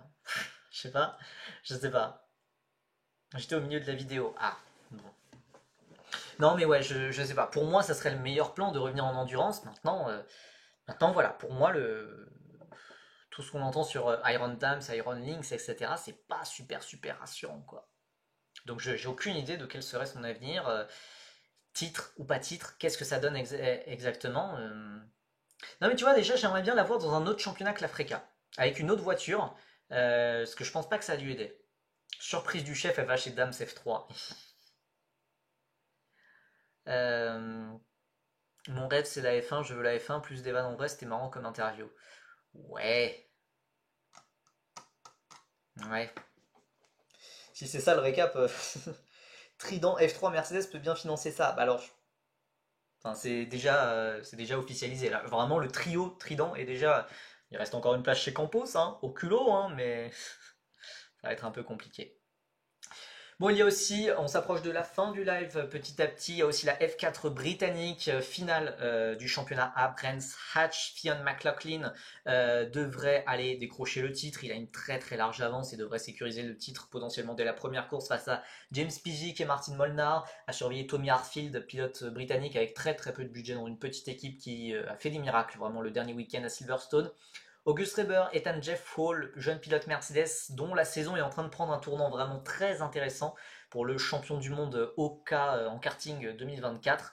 Voilà, Adam Alazari, Henry Justin, Thomas Berman, le petit frère d'Oli Berman, voilà, qui sont aussi engagés. Dries Van Lange, donc, qu'est-ce que ça va donner sur un troisième week-end? Le premier week-end avait été exceptionnel pour le jeune pilote belge.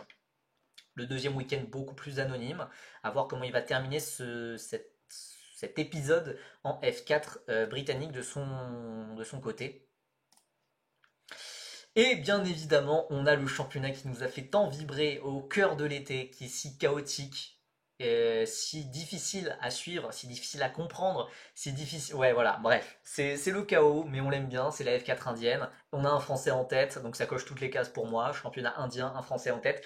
Sachel Roger, donc, est toujours en tête du championnat de Formule 4 indienne.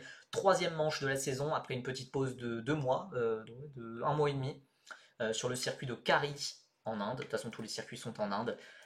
Voilà, c'est la F4 indienne. On ne sait pas si les courses seront diffusées. On ne sait pas si les courses seront. Voilà, c'est toujours chaotique.